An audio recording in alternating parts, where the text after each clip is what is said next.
The Starship Enterprise. Its mission to seek out new life, survey uncharted worlds, and defend Federation territories. From its beginning as a common science vessel to becoming the flagship of Starfleet, this is the evolution of the USS Enterprise.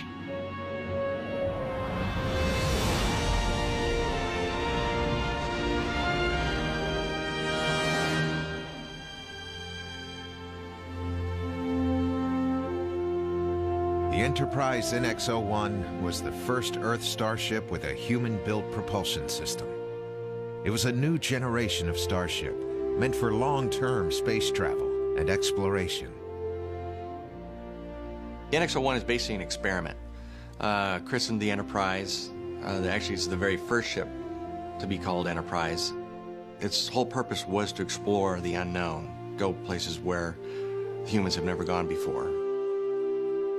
As time went on, the design of the ship was going to relate itself to the way it's been discovered in space, how space travel works, light speed works, all that type of new kind of technologies that were discovered. In 2245, the NCC 1701 was launched from the San Francisco Fleet Yards. This Constitution-class Enterprise was in service for 25 years, including 5 highly successful years under the command of Captain James Kirk.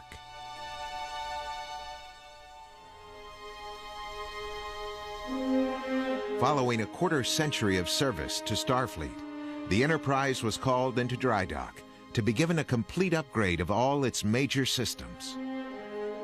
The retrofit was to upgrade the ship to handle the new stresses, the new loads, the new speeds.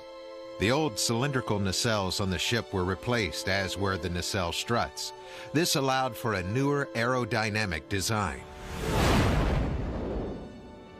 The ship was also equipped with dual extravehicular activity bays. This allowed maintenance and cargo ships easier access to the Enterprise.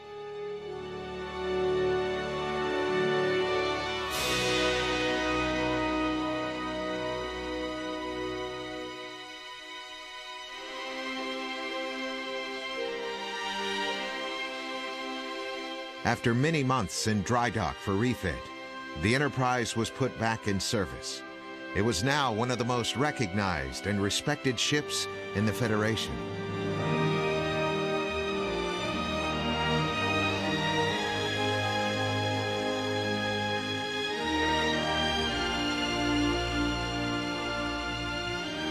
The Enterprise pretty much has become the ship.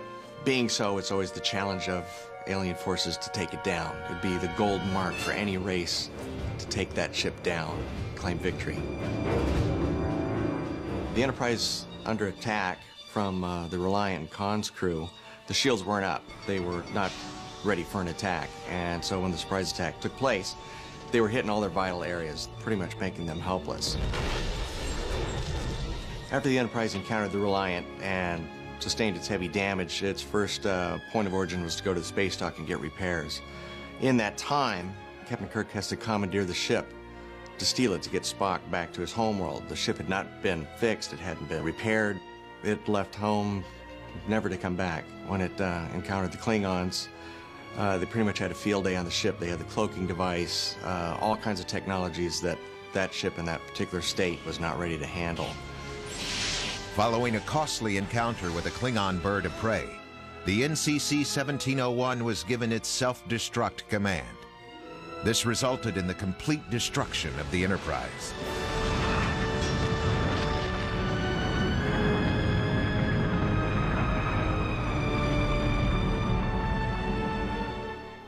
Following the loss of the refitted Enterprise, Starfleet commissioned an old Constitution-class ship, and in honor of previous service to the Federation, renamed it USS Enterprise, service number NCC 1701A.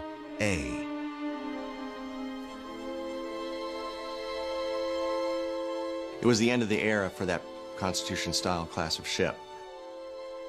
After the attack on the Enterprise by Khan, a whole design team kind of went to work to figure out what would happen had that attack gone further, obviously the neck would have been blown apart. It was a very weak design element in that particular ship.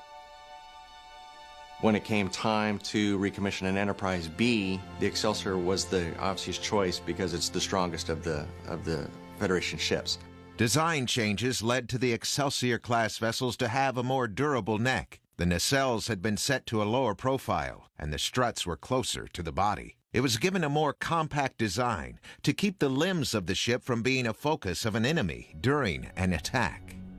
The Enterprise B's maiden voyage, it was a christening ceremony. Admiral Kirk was there to kind of give it the send-off. And as things go, space emergency takes place. It gets encountered kind of an energy ribbon, which they are not sure what it is. Being the Captain Kirk was on board, a veteran of all kinds of situations like this, decided that he could alter the ship's deflector ray to basically put a hole in their energy ribbon long enough to pull the survivors of the ship out. In doing so, the tendrils of the energy ribbon, which is just this static ball of energy and electricity, actually strikes part of the ship, destroying the entire section where Captain Kirk was working, thus giving him basically his last flight on the Enterprise. Prior to its decommission, the Enterprise B successfully charted over 140 new star systems and made first contact with 17 new civilizations. The Enterprise C, encountering attack by the Romulan forces, pretty much met its demise in a heavy battle. It fought as long as it could, as boldly as it could, but it was no match for what the Romulans had to throw at it, making Starfleet very aware that the Romulan threat was a lot stronger than they had imagined, and technology would take us into new frontiers from this point on.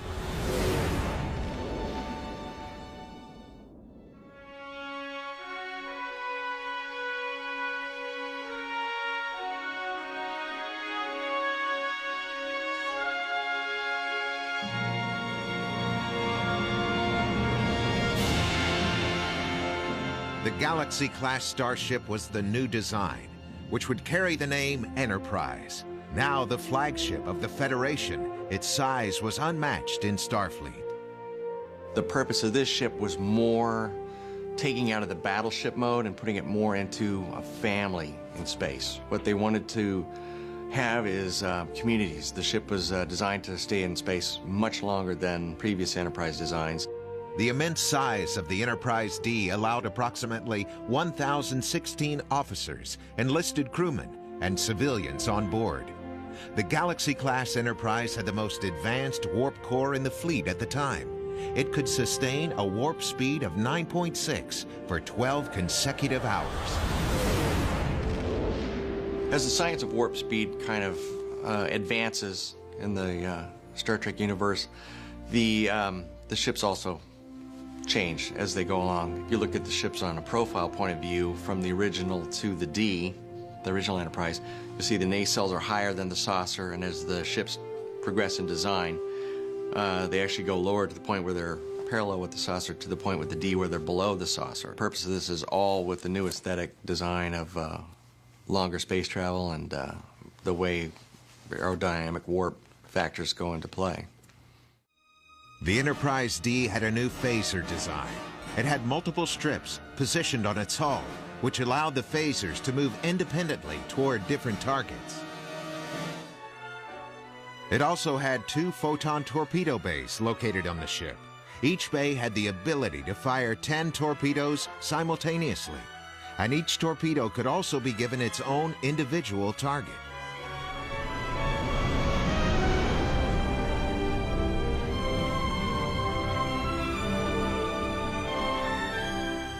A bunch of rogue Klingons decide to take it on, take it down, and claim the victory. They pretty much meet their match with the Enterprise D.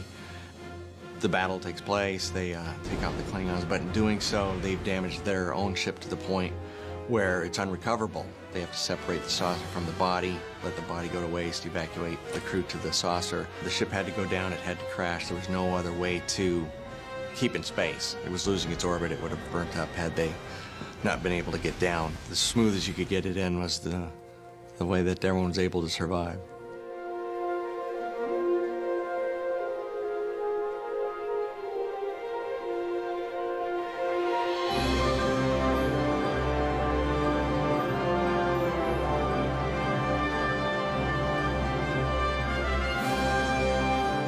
The successor to the Enterprise D was the new Sovereign-class starship, service number NCC 1701E. Larger and tactically more capable than the Enterprise D, this new vessel was designed to defend the Federation and its allies. The main aesthetic difference between the D and the E is the saucer shape. They're both ovals, but on the D, it's more of a wider layout, and on the Enterprise E, the oval is elongated with the length of the ship. The Enterprise E was given a much tighter design. The neck between the saucer and the body of the ship has been decreased. The nacelles have been elongated for an increase in warp capability and to also increase the durability of the ship during extended warp travel. The Enterprise E had a purpose, unlike the other ships which were basically advancements in the lineage. The Enterprise E was basically designed to battle the Borg. Its whole purpose was to fight this enemy that's whole purpose was to destroy and take over Earth. Basically was meant to be a battleship. It's a much sleeker ship, it's a longer ship in comparison to the original Enterprise, which was roughly around 900 feet. This one was 2,250 feet. Vast difference in scale. Being that it was an attack vessel, its entire primary defense system, attack system, was set forward on the saucer and the underside of the ship. They felt this would be the strongest point, always keeping its nose high on its enemy, and being the one that would do the attacking as opposed to defending. The most advanced tactical upgrade to the Enterprise E was the addition of the quantum torpedoes. Designed to help battle the Borg, these torpedoes used zero-point energy, which increased their destructive power up to 2.5 times that of a standard torpedo. With the successful destruction of a Borg cube in 2373, the quantum torpedo proved to aid in the Federation's ongoing battle with the Borg.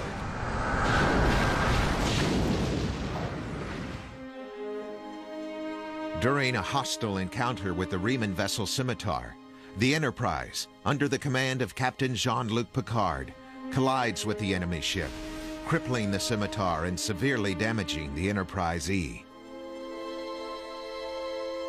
The Enterprise E survives the battle, comes back to Earth. Pretty much last moments recorded in the space dock, being retrofitted with all its latest and newest technologies and awaiting its further and newest missions. Carrying on with the design of the Enterprise, the next numerical Enterprise would be the F. In design sense, it's something that always on the drawing board. Ideas are always conceived of what the new ship would be, what would advance the ship from where we know they are now, from the Enterprise E, where would you go? The continuing voyages of the Starship Enterprise will last for generations to come. Always the most distinguished of Starfleet vessels, any ship bearing the name Enterprise will continue to be recognized throughout the galaxy.